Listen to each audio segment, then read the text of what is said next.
Hello students, मैं आशीष आपका अपने YouTube चैनल आशीष की पाठशाला में स्वागत करता हूं। स्टूडेंट्स, हम अपने YouTube चैनल में 11th और 12th क्लासेस की NCERT बुक्स मैथ्स और फिजिक्स की रेगुलर क्लासेस चला रहे हैं। उसी बिहाफ में आज हम 12th क्लास की मैथ्स के टॉपिक स्टार्ट कर रहे हैं। ये सारी वीडियोस स्टूडेंट तक आसानी से पहुंच जाए, इसका प्रयास हम अपने YouTube चैनल के माध्यम से कर रहे हैं। तो आज हम 12th क्लास का मैथ्स के टॉपिक स्टार्ट कर रहे हैं, तो आप हमारे साथ इस वीडियो में लगातार बने रहें। और वीडियो के एंड में आपको अगर कोई भी डाउट या कोई भी दिक्कत, कोई भी क्वेरी, कोई भी प्रॉब्लम हो, तो आप अपने कमेंट्स के माध्यम से यूट्यूब वीडियो में मुझे अपना डाउट पूछ सकते हैं। स्टूडेंट्स, अभी मैथ्स का सिलेबस मैंने आपके पास भेज चुका है। मैथ्स का सिलेबस इससे पहले हम अपलोड कर चुके हैं सब कुछ। उसी मैथ्स के सिलेबस के अकॉर्डिंग आज हम यूनिट सेकंड इकाई दूसरा उसका पहला चैप्टर अध्याय 1 मैट्रिक्स आव्यूह स्टार्ट करने जा रहे हैं। ठीक है, तो मैंने कल आपको सिलेबस इसमें भेज चुका है डिटेल से, तो उसी हिसाब से हम इकाई 2 यूनिट सेकंड का चैप्टर फर्स्ट मैट्रिक्स आपके सामने अपलोड कर रहे हैं। ठीक है, अब देखिए गाइस, आव्यूह क्या होता है इसके बारे में आपको जानना जरूरी है। आव्यूह के बारे में मैट्रिक्स की डेफिनेशन क्या है, मैट्रिक्स को हम कैसे समझ सकते हैं, इसको मैं आपको बताता हूँ। ठीक है, देखिए स्टूडेंट, मैट्रिक्स आपके लिए आप सभी के लिए एक नया टॉपिक है मैट्रिक्स आव्यूह। तो इसको किस प्रकार समझा जाए, तो इसके लिए मैं आपको एक बहुत बेहतरीन और छोटे छोटे एग्जाम्पलों से आपको इस टॉपिक को समझाऊंगा। ठीक है, तो स्टार्ट करते हैं आव्यूह को। देखिए, आपके एनसीईआरटी बुक्स में ही कुछ सम ऑफ द एग्जांपल्स हैं, जिन एग्जांपल्स के माध्यम से हम आव्यूह चैप्टर को बड़ी आसानी से समझ सकते हैं। तो उन्हीं उदाहरणों का प्रयोग करके हम आव्यूह चैप्टर को स्टार्ट करते हैं। ठीक है, देखिए सबसे पहले आपको ये पता होना चाहिए कि आव्यूह को क्या है। आव्यूह को एक इस प्रकार के पुस्तक के अंदर आव्यूह का ढांचा रखा जाता है। The structure included in the type of sign is known as matrix.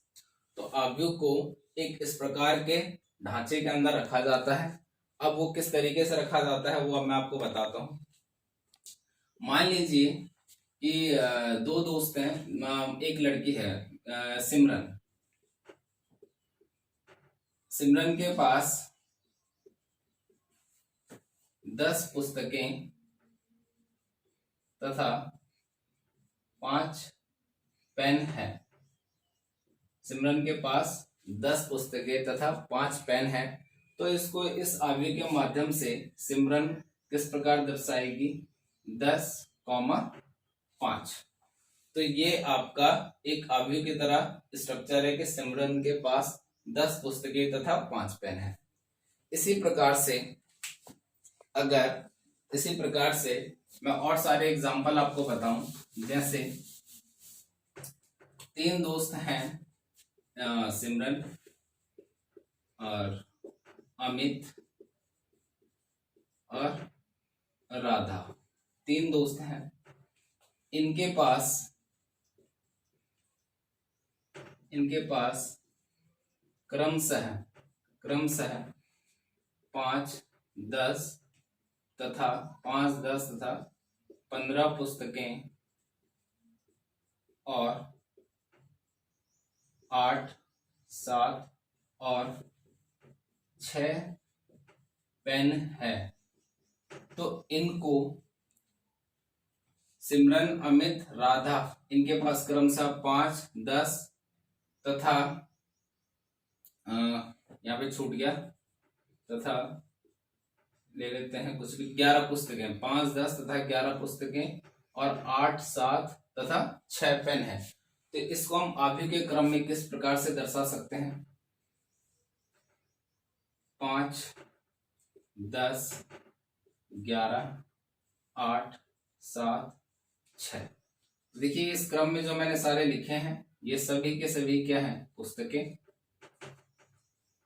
और इस क्रम में जो मैंने सभी लिखे हैं ये सभी के सभी क्या है, आपका पेन।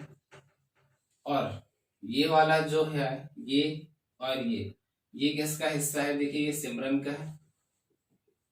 सिमरन के पास 5 पुस्तकें 8 पेन है। ये वाला हिस्सा किसका है? अमित का। अमित के पास 10 पुस्तकें 7 पेन है। और ये वाला हिस्सा किसका है? राधा का। राधा के पास 11 पुस्तकें तथा 6 पेन है। तो इस प्रकार के क्रम को दर्शाया जाना ही आव्यूह है। तो आव्यूह को इस प्रकार से दर्शाया जाता है। आव्यूह को बनाने का क्या मतलब आव्यूह का जो बेसिक स्ट्रक्चर है वो क्या है? देखिए, आपको सभी को पता होगा, हमारे पास कुछ लीनियर इक्वेशंस होते थे जिनको हिंदी में बोलते हैं रैखिक समीकरण। तो रैखिक समीकरणों को आसानी से, रैखिक समीकरणों का जो सरलतम रूप था उसे ही आव्यूह कहा जाता था। बाद में इसका प्रयोग अन्य जटिल संरचनाओं में होने लगा आव्यूह का, बट इसका जो प्रथम प्रयोग आव्यूह का जो इस्तेमाल किया गया था वो रैखिक समीकरणों का हल निकालने के लिए ही किया गया था। जैसा आप समझ सकते हैं, अगर मैं कोई रैखिक समीकरण इस प्रकार से 2x + 3y = 5 और 5x + 6y = 4, तो इस प्रकार की जो समीकरणें थी उन समीकरणों के हल को, उन समीकरणों के सरलतम हल को सॉल्व करने के लिए आव्यूह का इस्तेमाल किया जाता था। ये अच्छा, रैखिक समीकरण तो आपको पता होगा। रैखिक समीकरण का मतलब क्या होता है? जिसमें चर घातांक एक होता है उन्हें रैखिक समीकरण कहा जाता है। तो हम आव्यूह को इस प्रकार से दर्शा सकते हैं।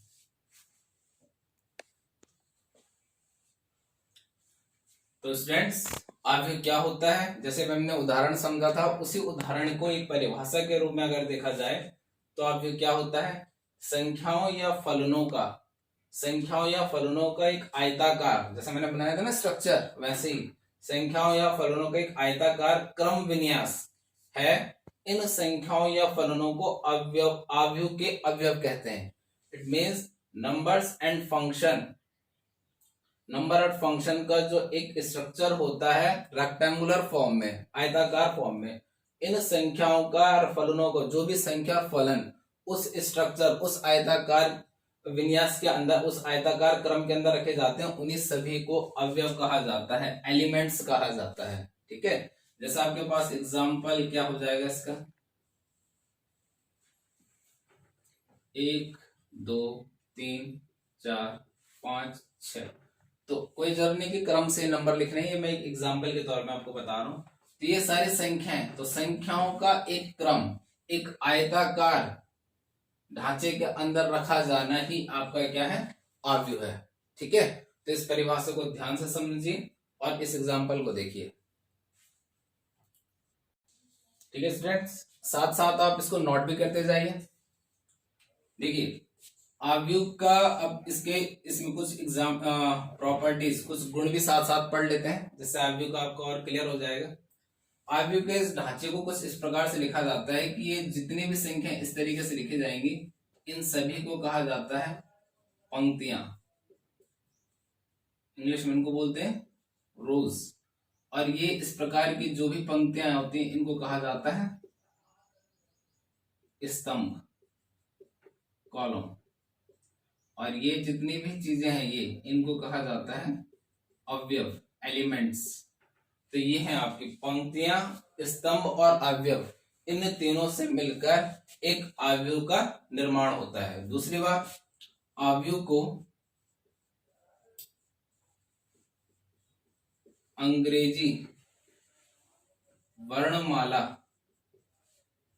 के बड़े, इट मीन्स कैपिटल, बड़े अक्षरों से, कैपिटल लेटर से निरूपित करते हैं। निरूपित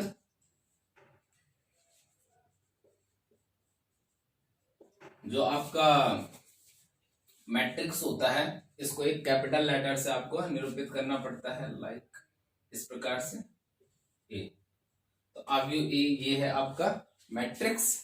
इस प्रकार से ये मैट्रिक्स की प्रॉपर्टीज है कि आव्यूह के अंदर इस प्रकार की जो क्षैतिज रेखाएं होती हैं, इस प्रकार की रेखा वो क्या कहा जाता है? क्षैतिज रेखाएं। तो इन्हीं क्षैतिज रेखाओं को क्या कहा जाता है? पंक्तियां। और इस प्रकार की रेखाओं को क्या कहा जाता है? ऊर्ध्वाधर। तो ऊर्ध्वाधर रेखाएं जो होती हैं वो सारी की सारी क्या होती है? स्तंभ। और आव्यूह के अंदर जो भी चीजें रखी जाती हैं संख्याओं या फलनों के रूप में, उन सभी को अवयव कहा जाता है। अवयव को अंग्रेजी वर्णमाला के बड़े अक्षर कैपिटल लेटर से क्या करते हैं, निरूपित करते हैं। इसको नोट करते रहिए साथ साथ में।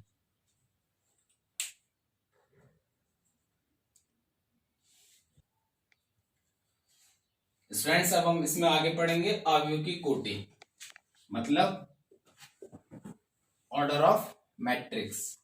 तो देखिए ऑर्डर ऑफ मैट्रिक्स क्या होता है, m पंक्तियों तथा n स्तंभों वाले किसी अवयव को m इंटू n का अवयव कहते हैं। अब इसको कैसे समझेंगे, मान लीजिए अभी हमने एग्जांपल ए लिया था, अभी ए मैट्रिक्स। तो ये मैट्रिक्स हमारा 1 2 3 4 5 6, इस प्रकार से हमने m इंटू n का एक मैट्रिक्स लिया था। अब इसमें हम क्या समझ सकते हैं, देखिए जो आपका m होता है, m ये m इंटू n का ऑर्डर है, तो जो आपका m है उस m को आप क्या बोलते हैं, पंक्तियों की संख्या। इस m को हम क्या बोलते हैं, पंक्तियों की संख्या। ये इसको हम इंग्लिश में बोलते हैं number of rose, number of रोज। और n जो होता है आपका वो क्या होता है, स्तंभों की संख्या, स्तंभों की संख्या। इट मीन्स अगर कभी क्वेश्चन आता है कि ये किस कोटि का अवयव है, तो आपको m काउंट करना है। तो m क्या है, ये देखिए आपका फर्स्ट रो, ये आपका सेकंड रो और ये आपका थर्ड रो, मतलब पहली पंक्ति, दूसरी पंक्ति और तीसरी पंक्ति। तो m की जगह आपको क्या आ जाएगा 3, और आपका स्तंभ कितना है C1 पहला कॉलम और C2, तो कितने कॉलम है 2। तो गाइस ये जो मैट्रिक्स है, ये जो अवयव है, इसका ऑर्डर क्या है, इसका अवयव की कोटि क्या है 3 इंटू 2। तो इस प्रकार आप किसी भी आपका जो अवयव है, कोई सा भी अवयव है, उसकी कोटि को आप m इंटू n के माध्यम से आसानी से ज्ञात कर सकते हो। तो इसको बिल्कुल ध्यान से देखिए कि m पंक्तियों तथा n स्तंभों वाले किसी अवयव को m इंटू n का अवयव कहते हैं। और m जहां पंक्तियों की संख्या है और n जो स्तंभों की संख्या, उसको इस तरीके से हम दिखाते हैं।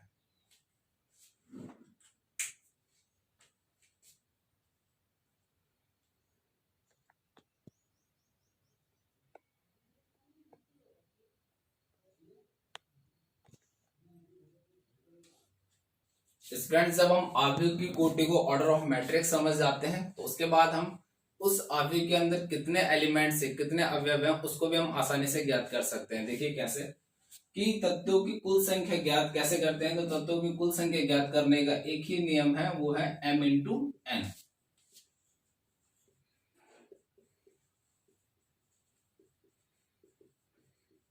ये कुल संख्या ज्ञात करने का नियम है। इट मीन्स जैसे हमने अभी एग्जांपल लिया था ए 1 2 3 4 5 6,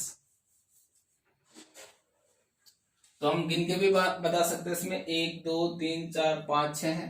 बट अगर हमारे पास कोई जटिल अवयव आ गया, कोई बड़ा मैट्रिक्स आ गया, तो उसमें हम इस प्रकार से गिनते हैं, टाइम लग जाएगा। तो उसके लिए एक सिंपल तरीका होता है, यही वाला m इंटू n। तो आप जानते हैं m की जगह 1 2 3 और n की जगह आपका कितना है 2।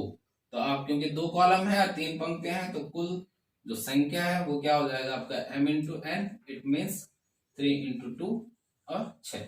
इसका मतलब इस अवयव के अंदर कुल 6 अवयव हैं, कुल 6 एलिमेंट्स हैं।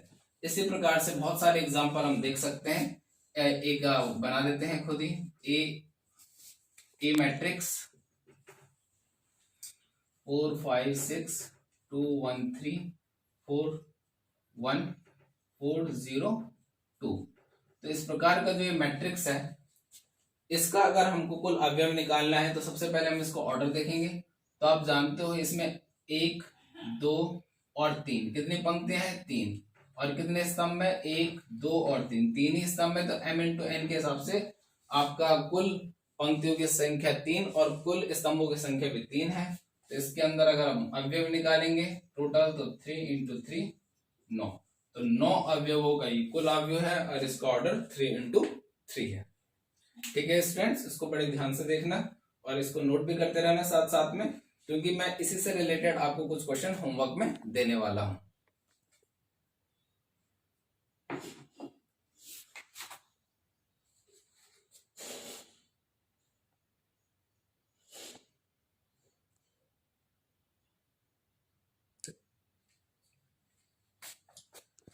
तो स्टूडेंट्स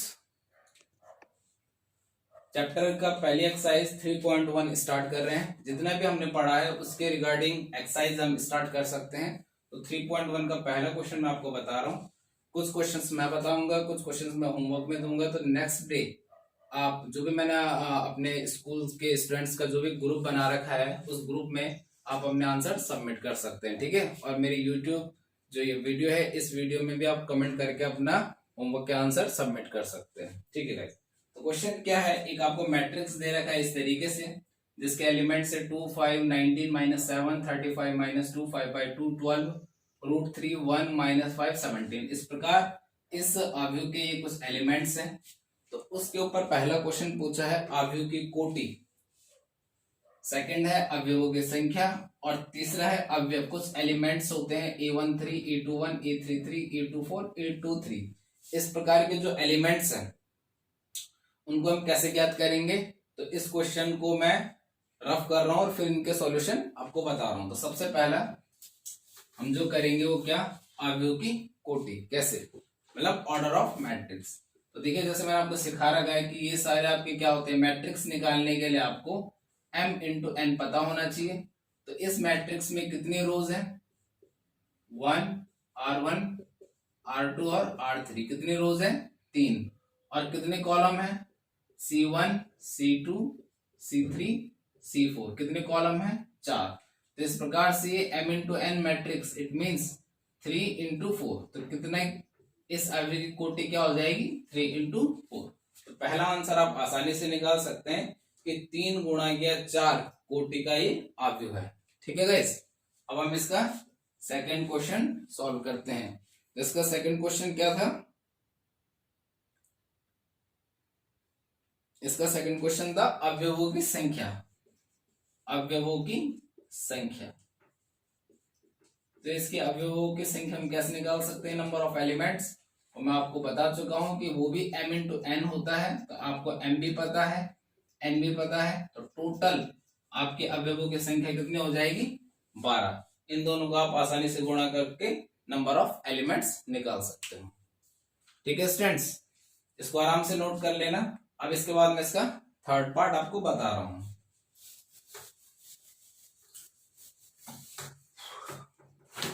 इसका थर्ड पार्ट था, उस थर्ड पार्ट को बताने से पहले मैं आपको ये बता देता हूं कि अवयव के अंदर जो भी एलिमेंट्स लिखे गए हैं इनको हम किस प्रकार से लिख सकते हैं। देखिए ये आपका 3 × 4 का एक ऑर्डर का एक मैट्रिक्स है। तो इसको लिखने का क्रम क्या होता है, पहले एलिमेंट्स को लिखा जाता है A11। A11 क्यों लिखा जाता है, देखिए इसको लिखने के लिए आपको मैं एक बताता हूँ रूल, कि यहाँ पे एक रूल देखिए इसका, A को इस प्रकार से I × J m × n के फॉर्म में लिखा जाता है, जहां पे I आपका क्या होता है, पंक्तियों की संख्या, नंबर ऑफ रोज, और J क्या होता है आपका, स्तंभों की संख्या, स्तंभों की संख्या, नंबर ऑफ कॉलम्स। तो A = मैट्रिक्स साइन के अंदर small a I.J m × n order के हिसाब से इसको इस प्रकार से लिख सकते हैं। तो देखिए I इट मीन्स पहला रो, J मीन्स पहला कॉलम। तो A11, अच्छा जितने भी एलिमेंट्स अंदर लिखे जाएंगे वो सारे स्मॉल लेटर के होंगे। सिर्फ कैपिटल लेटर से मैट्रिक्स को शो करते हैं, एलिमेंट्स को हम स्मॉल लेटर से शो करते हैं।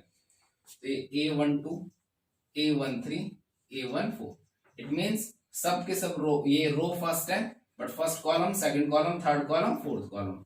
ऐसी second row, first column, second row, second column, second row, third column, second row, fourth column. ऐसी third row, first column, third row, second column, third row, third column, और third row, fourth column. Similarly fourth row, first column, fourth row, second column, fourth row, third column, fourth row, fourth column.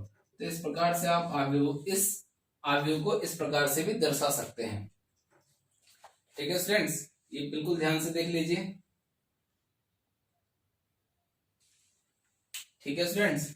अब हमको जो जो इसमें पूछा गया था उसके हिसाब से हम अपने आंसर बता देते हैं। जैसे हमको इसमें पूछा गया था A13, तो फर्स्ट रो और थर्ड कॉलम, ये आपको दिख रहा है फर्स्ट रो और थर्ड कॉलम। तो फर्स्ट रो और थर्ड कॉलम यहाँ पे क्या है, 19। A13 फर्स्ट कॉलम और थर्ड रो। सेकंड आपको पूछा गया था A21, second row first column, तो ये आपको सेकंड रो फर्स्ट कॉलम दिख रहा है, तो ये आपको क्या है 35। तीसरा हमको इसमें पूछा गया था A33 third row third column, तो ये कितना है -5, यहां पे दिख रहा है ना आपको ये -5।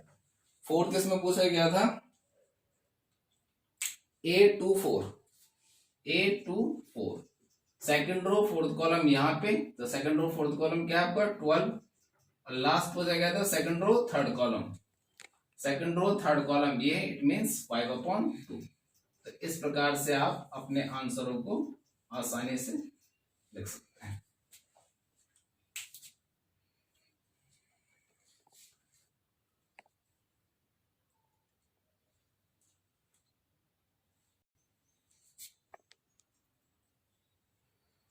हाँ स्टूडेंट्स, तो जो मैंने अभी आपको क्वेश्चन बताया उसी के बिहाफ में आपके लिए एक होमवर्क है, तो होमवर्क आपको बोर्ड पे दिख रहा होगा, आप इसको नोट करिए।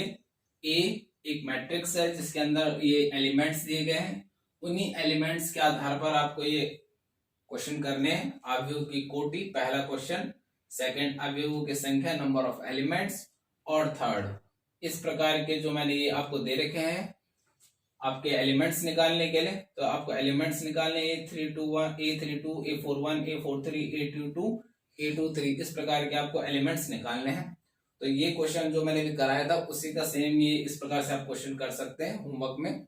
और स्टूडेंट्स अगर आपके पास बुक्स है तो आप 3.1 एक्सरसाइज 3.1 के क्वेश्चन करते रहिए, और किसी भी क्वेश्चन में अगर प्रॉब्लम है तो व्हाट्सएप ग्रुप के माध्यम से या यूट्यूब में कमेंट करके आप मुझ तक कोई भी क्वेरी कोई भी प्रॉब्लम पहुंचा सकते हैं।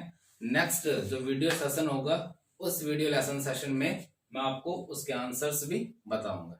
ठीक है गाइस, तब तक घर में पढ़ते रहें और लगातार आप कोई भी प्रॉब्लम है मुझ तक पहुंचाते रहें, ताकि मैं उसका सॉल्यूशन आप तक पहुंचाता रहूंगा। ठीक है, थैंक यू।